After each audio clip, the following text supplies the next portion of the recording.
नमस्कार दोस्तों, मैं अंकुर उपाध्याय स्वागत करता हूं आप सभी का एक बार फिर से अपनी नई वीडियो में। दोस्तों, बहुत सारे रिजल्ट्स आए आज और ज़्यादातर शेयर रिजल्ट आने के बाद नीचे चले गए। पूरा बाजार भी नीचे है, पोर्टफोलियो भी नीचे है, ब्रॉडर मार्केट भी नीचे है, निफ्टी एकमात्र ऊपर है।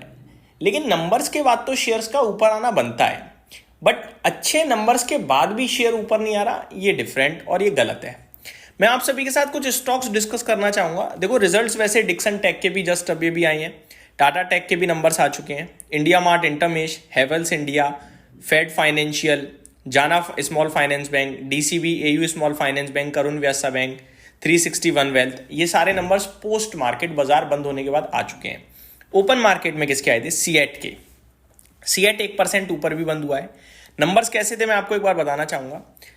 प्रॉफिट 120 करोड़ से 190 करोड़ पे आया है और रेवेन्यू 3300 करोड़ से 3770 करोड़ पे आया है। तो दोनों जगह ही बढ़त देखने को मिली है।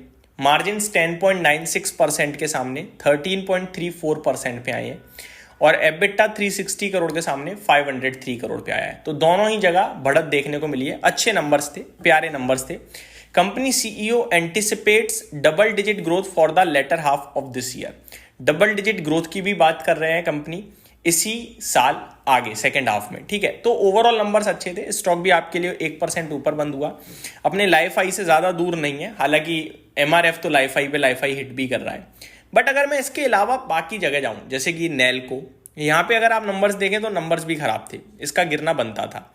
लेकिन जेएसडब्ल्यू स्टील, इसके तो नंबर्स ठीक थे, एक्सपेक्टेशंस के सामने भी ठीक ठीक ही थे। नंबर्स अगर मैं आप सभी के साथ और भी शेयर करूंगा, हिंद जिंक के देखेंगे। पहले मैं नैल्को के डिस्कस करना चाहूंगा। इसके नंबर्स भी खराब ही थे। 4.1 करोड़ से मुनाफा घटकर 1.6 करोड़ पे रह गया। 82.5 करोड़ से 74.3 रेवेन्यू रह गया करोड़। मार्जिन 13.13% के सामने 10.05% रह गई। एबिटा 10.8 करोड़ के सामने 7.5 करोड़ पे रह गया। तो हर तरफ से खराब नंबर्स थे।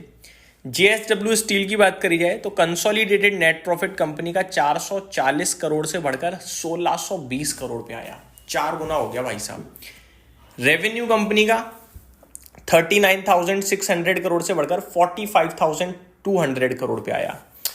मार्जिन 13.7% से 15.76% पे और कामकाजी मुनाफा 5400 करोड़ से 7100 करोड़।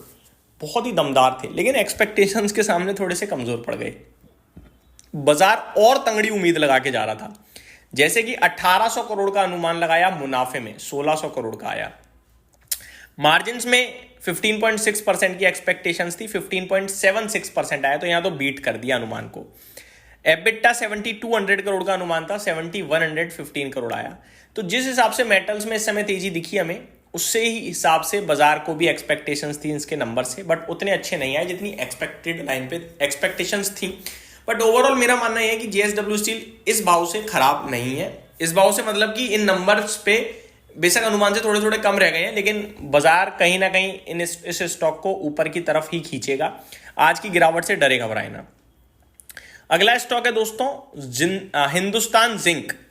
1.25% नीचे बंद हुआ है, लेकिन नंबर्स में अगर बताऊं तो 2300 करोड़ से 2630 करोड़ पे आया है मुनाफा।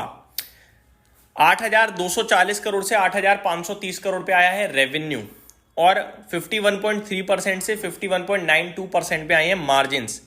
और एबिटा की बात करूं तो 4100 करोड़ से 4426 करोड़ पे आया है एबिटा। तो दोनों चारों जगह बहुत ही शानदार लगा मुझे इसका आंकड़ा भी।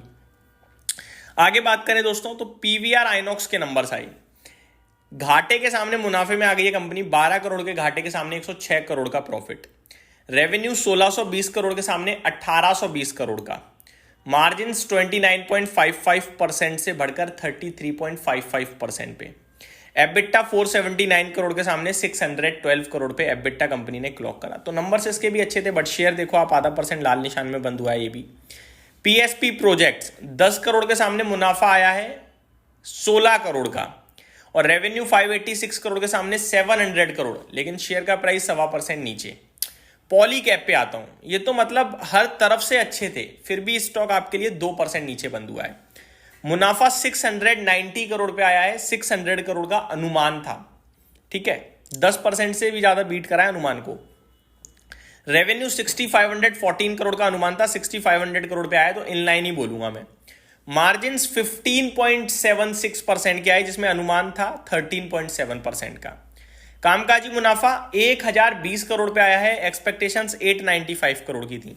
तो इससे अच्छा कुछ कर नहीं सकती कंपनी। मतलब पॉलीकैब तो आप चारों तरफ से ऊपर नीचे कहीं से भी देखोगे ना, सुपर नंबर है, फिर भी स्टॉक नीचे गया है।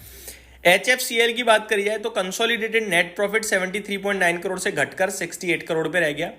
मार्जिन 14.47% से 18% हो गई, 18.4 इनफैक्ट।